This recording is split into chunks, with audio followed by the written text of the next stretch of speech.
The goal of this module is to equip dental professionals with the evidence-based knowledge of toothbrushing and to teach how to effectively and safely perform a toothbrushing procedure. Here are the learning objectives for this module. First, you should be able to describe how toothbrushing works to prevent caries, gingivitis, and periodontitis. Next, you should understand the benefits of using fluoridated dentifrices when toothbrushing. And finally, you should develop the knowledge and skills to teach patients proper toothbrushing technique. We'll start by describing a brief history of toothbrushing. In as early as 5000 BCE, Egyptians used paste to clean their teeth made of various materials including ox hooves and eggshells. The first toothbrushes came later. Archaeological records show that the ancient Babylonians and Egyptians used toothbrushes made of frayed twigs. In 1780, the precursor to the modern toothbrush was invented. This was an instrument with a wooden handle and bristles from pig's hair. These types of brushes with natural bristles were used until nylon was invented in 1935. After nylon's invention, the modern nylon bristled toothbrush was invented in 1938. Shortly thereafter, in 1939, the first electric toothbrush was introduced. The dentifrice or toothpaste used on the toothbrush is another important aspect of toothbrushing, as we will talk about in this module. Fluoridated toothpaste was first made commercially available in 1956. To learn more about how fluoride works in preventing and reversing initial stages of tooth decay, check out the My Dental Key and Colgate fluoride module. Today, a large variety of toothbrushes exist, ranging from manual brushes to gamified electric toothbrushes. It is estimated that oral diseases, including dental caries and periodontal disease, affect over 3.5 billion people globally. Inadequate exposure to fluoride, growing consumption of sugary foods and drinks, and inadequate access to oral health literacy and oral health care services is causing the burden of oral diseases to increase in many parts of the world. Dental caries is the most prominent disease in the United States, with about 90% of adults greater than 20 years old experiencing caries. Toothbrushing plays a vital role in reducing caries through mechanical debridement of the dental plaque and food debris and fluoride application, thereby preventing caries formation. Toothbrushing also aids in preventing the development of gingivitis, periodontal disease, and halitosis through bacteria, plaque, and food debris removal.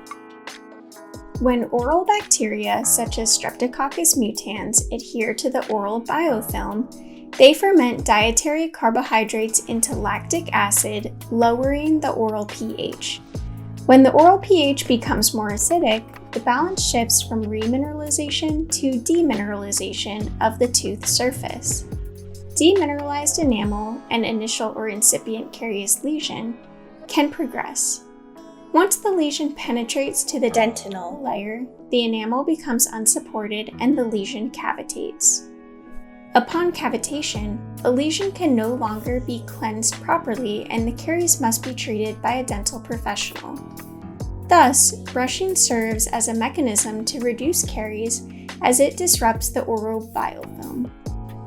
Additionally, brushing acts as a vehicle to apply and distribute anti-cariogenic agents such as fluoride to the teeth. After brushing, fluoride levels in the saliva and the biofilm increase, which aids in remineralization. In addition to reducing plaque levels, brushing is important in preventing calculus formation. If the plaque remains on the tooth surface, even for as little as 4 to 8 hours, it will calcify, forming calculus. Once present, calculus promotes the aggregation of bacteria and food debris, leading to a local host immune response or inflammation of the periodontium. At this stage, patients will need scaling and root planing to debride the tooth surface to resolve the damaging inflammation. If scaling and root planing does not adequately shrink the periodontal pockets, other therapies may be considered. Brushing also serves to prevent the aggregation of bacteria on soft tissue surfaces such as the tongue, which can contribute to halitosis. Toothbrushing involves two main tools, the toothbrush and the dentifrice or toothpaste. Many different types of toothbrushes exist. The different types serve different populations and different purposes. Toothbrush bristles are typically made of nylon, though more recently, more sustainable materials such as castor bean oil have entered the market. Brushes may have soft, medium, or hard bristles. To reduce the risk of abrasion and gingival injury, it is recommended that patients always use soft-bristled toothbrushes. In some parts of the world, people continue to use sticks or chew sticks called miswaks to clean their teeth. Some patients may find certain handles easier to grasp than others. This aspect of the toothbrush can be especially important for patients with decreased manual dexterity and for caregivers. Handles can also be interchangeable, as is the case with travel toothbrushes. Both pediatric and adult-sized toothbrushes are available. Children's toothbrush products may even have fun incentives for brushing. If your patient states that they have difficulty accessing certain parts of their mouth with their toothbrush, consider recommending a brush with a smaller head. Brushes may be electric or manual.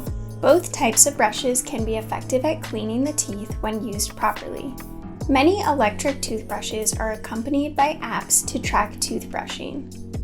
Toothbrushes are not just for dentate patients.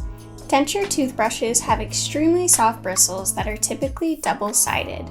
Their softness is key so that they do not abrade the acrylic of the denture. These double-sided toothbrushes can also be useful for patients with limited dexterity as they clean more surfaces at one time. Many types of toothpaste exist. As is true of toothbrushes, toothpaste recommendations should be modified to meet patient-specific needs. In terms of over-the-counter toothpaste with 1,000 or 1,100 parts per million fluoride have been shown to reduce DMFS scores in adults in the permanent dentition in comparison to non-fluoride toothpaste and in primary teeth and in permanent teeth in children and adolescents. The amount of fluoride in toothpaste and the maximum amount of fluoride allowed in toothpaste varies by country, but the average amount of fluoride in an over-the-counter toothpaste is 1,000 to 1,500 parts per million. Although non-fluoridated toothpaste exist on the market, the dental profession recommends that children and adults use fluoridated toothpaste. Different toothpastes exist for children and adults. These toothpastes often differ in their flavors, with children's toothpaste having more mild flavors, preferred by children, and their abrasiveness. There are also different toothpaste for sensitive teeth. These toothpastes work in many different ways, such as by occluding the dentinal tubules in order to block nerve stimulation and transmission. Whitening toothpaste also exist. Technically, any toothpaste can be marketed as a whitening toothpaste in that toothpaste help to remove extrinsic staining.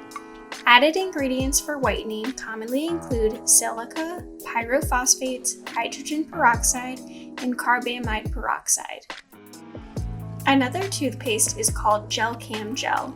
Gelcam is a 0.4% stable stannous fluoride gel used to prevent dental caries and reduce hypersensitivity. This effective decay preventive home use measure should be used as recommended by a dentist or physician. Prescription toothpastes include Prevident paste. This prescription toothpaste has 5,000 parts per million of fluoride.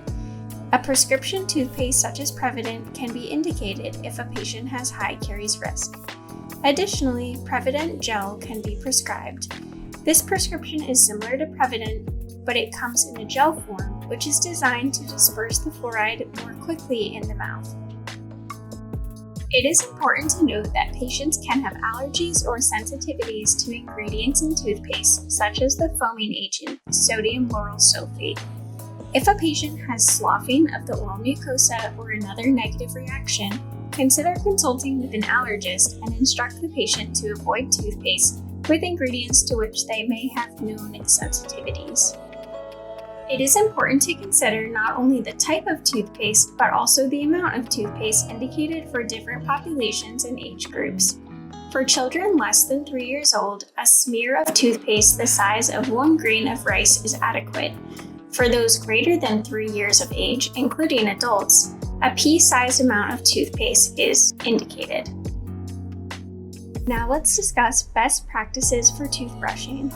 Begin toothbrushing with toothpaste as soon as the first tooth arrives in a child's mouth. Children have varying levels of dexterity, so parents should help their kids brush. For infants and young children, parents can brush their teeth using a knee-to-knee position or position themselves behind the kid for better access. Children may be able to adequately brush independently and without supervision when they are capable of washing dishes or tying their shoelaces.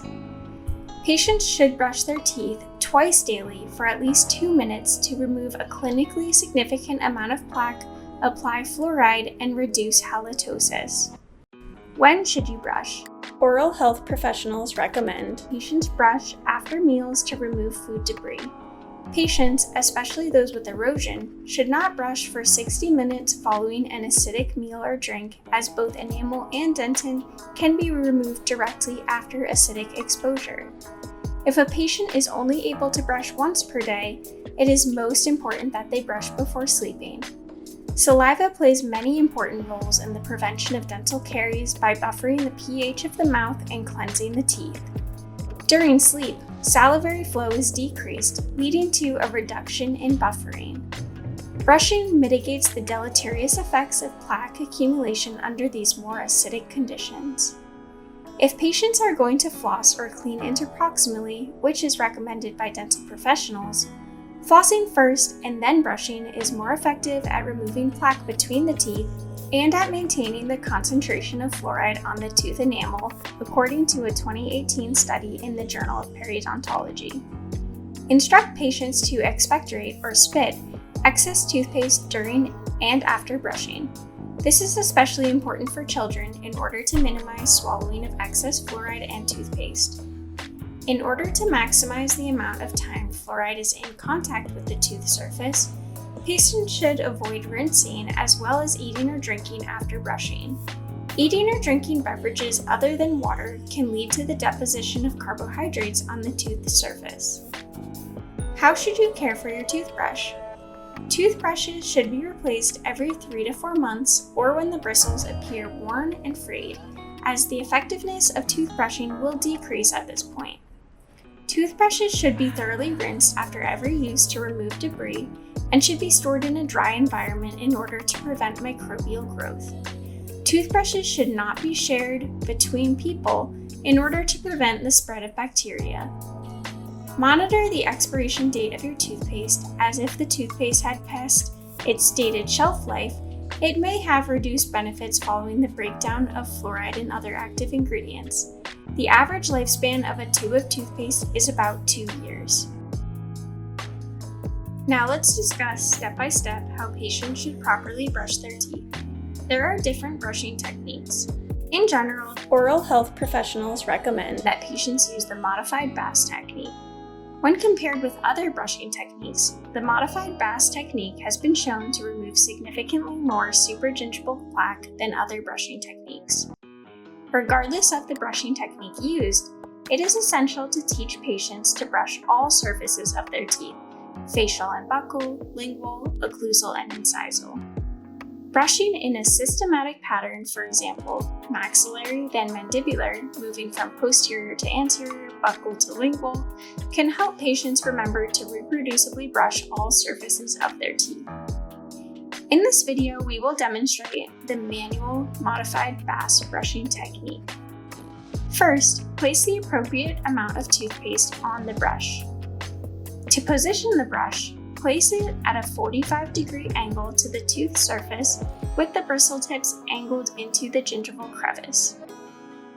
Beginning with the most posterior tooth on the buccal surface, gently move the brush back and forth. The brush stroke should be small and circular in character. When the toothbrush is angled into the gingival crevice, brush in place for about 4 strokes and then move the brush more anteriorly. Repeat until all of the facial and buccal surfaces have been cleaned. First maxillary teeth, then mandibular teeth.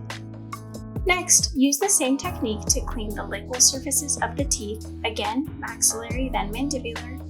The brush should be positioned so that the bristles are in contact with the lingual gingival sulcus and the occlusal or incisal edge of the teeth. Finally, clean the incisal and occlusal surfaces of all teeth, again moving from the posterior to the anterior and from maxillary to mandibular teeth.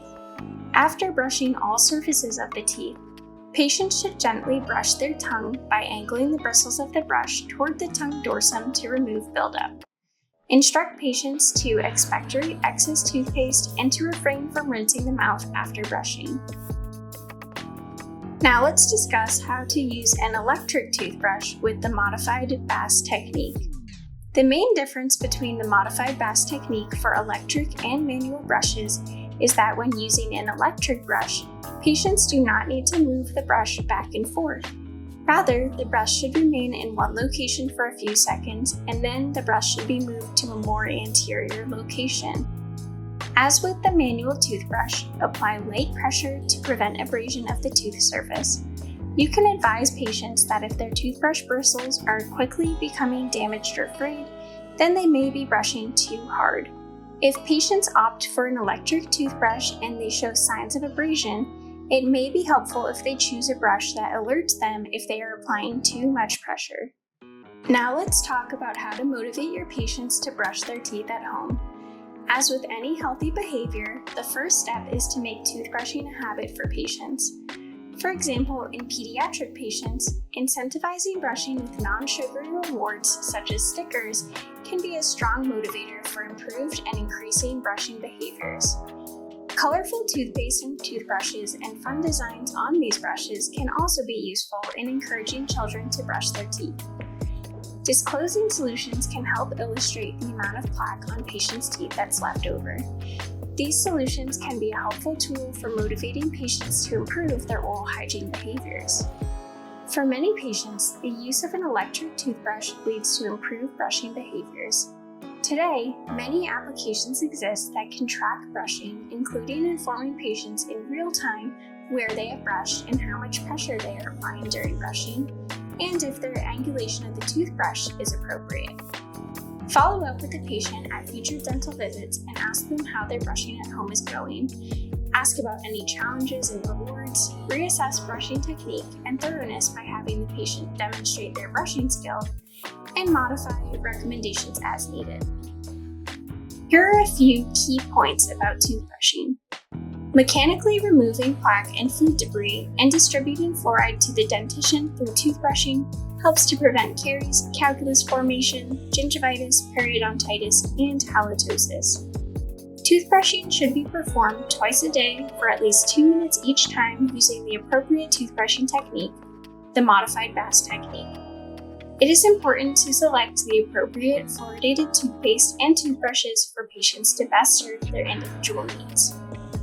Regular toothbrushing is not a replacement for regular dental cleanings and checkups with a dental professional. Thank you for watching this My Dental Key and Colgate module on toothbrushing. Be sure to check out our other modules on fluoride application and flossing.